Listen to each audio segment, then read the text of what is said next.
क्या आपको भी अपनी माँ का बार बार फोन करना, खाना पूछना और चिंता करना इरिटेटिंग लगता है? क्या आपको भी उनका प्यार ओवर एक्टिंग लगता है?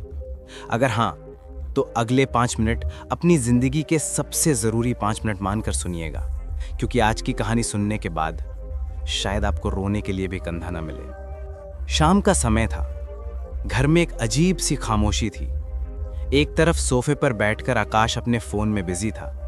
उंगलियां स्क्रीन पर चल रही थीं और चेहरे पर दुनिया भर की व्यस्तता थी। और ठीक उसके सामने खिड़की के पास बैठी थी उसकी माँ सुनीता। वो चुपचाप बाहर देख रही थी। दोनों एक ही छत के नीचे थे, एक ही कमरे में थे, मगर उनके दिलों के बीच की दूरी किसी गहरे समंदर से कम नहीं थी। सुनीता ने हिम्मत करके डरी हुई आवाज में पूछा, आकाश, ऑफिस में सब ठीक तो है ना बेटा? आकाश ने नजरें फोन से नहीं हटाई, बिना देखे ही सपाट जवाब दिया, हाँ माँ ठीक है, प्लीज अभी डिस्टर्ब मत करो, मैं कुछ जरूरी पढ़ रहा हूं। सुनीता चुप हो गई। वो कुछ और कहना चाहती थी, शायद ये कि आज उसकी कमर में बहुत दर्द है, या शायद बस इतना कि आज उसने उसकी पसंद की खीर बनाई है, पर वो चुप रही। अगले दिन शाम को जब आकाश ऑफिस से लौटा तो पड़ोसिन विमला काकी गेट पर ही मिल गईं। अरे आकाश बेटा, तेरी माँ आजकल बहुत चुप चुप रहती है, कल पूछ रही थी मैंने। भाभी जी, आकाश आपके पास बैठता नहीं क्या? तो बस मुस्कुराकर टाल दिया कि बच्चा बड़ा हो गया है, बिजी रहता है। पर बेटा, माँ की आंखों का सोनापन पड़ोसी देख सकते हैं तो तुम क्यों नहीं? आकाश को यह बात चुभी नहीं, बल्कि गुस्सा आया। उसे लगा माँ ने जाकर पड़ोसियों से चुगली की है। वो पैर पटकता हुआ घर के अंदर गया। माँ, आप जाकर पड़ोसियों से मेरी शिकायत करती हो कि मैं आपको टाइम नहीं देता? मैं काम करता हूं माँ, दिन भर मेहनत करता हूं, आपके लिए तो कमा रहा हूं। सुनीता के हाथ से पानी का ग्लास छूटते छूटते बचा। उसने कांपती आवाज में कहा, नहीं बेटा, मैंने तो बस, रहने दो। और सुनो, ये बार बार खाना खाना, दवाई दवाई, इतना ओवर केयर मत किया करो। मैं बच्चा नहीं हूं, मुझे सांस लेने दो। आकाश अपने कमरे में चला गया और दरवाजा जोर से बंद किया। बाहर सन्नाटा छा गया। सुनीता की आंखों में एक हल्की सी नमी तैर गई, पर उसने आंसू गिरने नहीं दिए।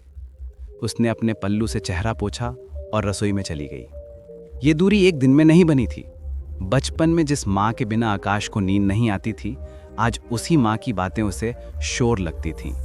कुछ दिन ऐसे ही बीते। फिर वो दिन आया जिसने सब कुछ बदल दिया। आकाश ऑफिस में प्रेजेंटेशन दे रहा था कि तभी माँ का फोन बजा। उसने काट दिया। दोबारा बजा, उसने फिर काट दिया। तीसरी बार जब बजा तो उसने झुंझलाकर उठाया। माँ, कहाँ ना मीटिंग में हूं, क्यों बार बार फोन कर रही हो? क्या आफत आ गई है? बस बेटा, आवाज सुननी थी, लगा जैसे, ठीक है तो काम कर ले। फोन कट गया। आकाश को सुकून मिलना चाहिए था, पर अजीब सी बेचैनी होने लगी। माँ की आवाज में वो खनक नहीं थी, एक अजीब सा भारीपन था। शाम को जब वो घर पहुंचा तो घर में हमेशा की तरह लाइट नहीं जल रही थी, अंधेरा था। माँ, उसने आवाज लगाई। कोई जवाब नहीं। वो ड्राइंग रूम में गया।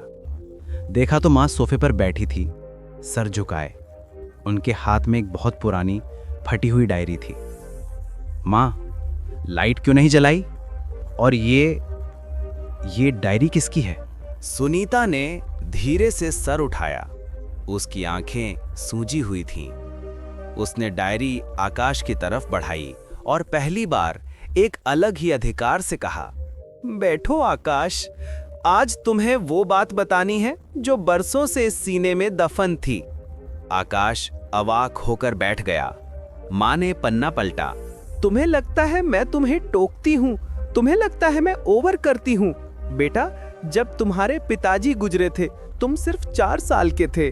उस रात मैं पूरी रात नहीं सोई थी, इसलिए नहीं कि मुझे उनका गम था, बल्कि इसलिए कि तुम नींद में करवट ले रहे थे और मुझे डर था कि कहीं तुम्हें एहसास ना हो जाए कि अब तुम्हारा सर पे हाथ फेरने वाला पिता नहीं रहा। मैं छिप छिप कर रोती थी बाथरूम में और बाहर आकर मुस्कुराती थी ताकि मेरा बच्चा कमजोर न पड़े। लोग कहते थे दूसरी शादी कर लो। मैंने कहा मेरा बेटा ही मेरा पति है, मेरा भाई है, मेरा बेटा है। मुझे डर लगता था आकाश कि अगर मैं तुम्हें एक पल के लिए भी अकेला छोड़ दूं तो कहीं नियति तुम्हें भी मुझसे न छीन ले। ये टोकना नहीं था बेटा, ये मेरा डर था, तुम्हें खोने का डर।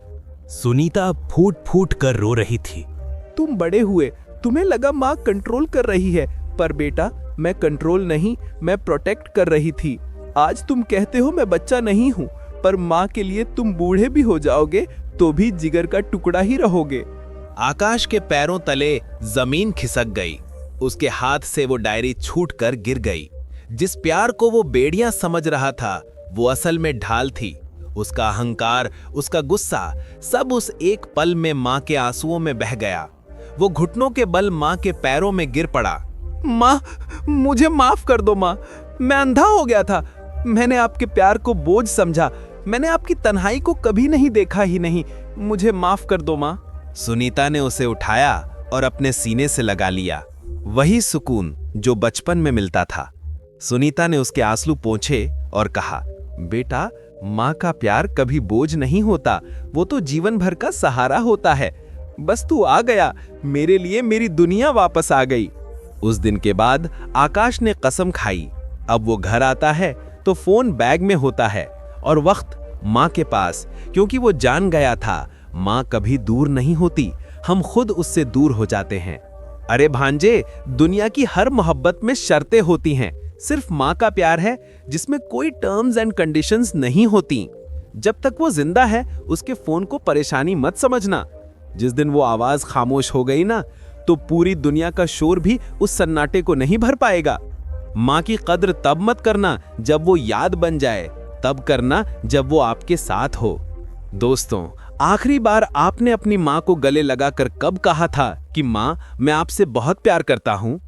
सच सच बताना, क्या आप भी कभी कभी अपनी माँ पर चिल्ला देते हो?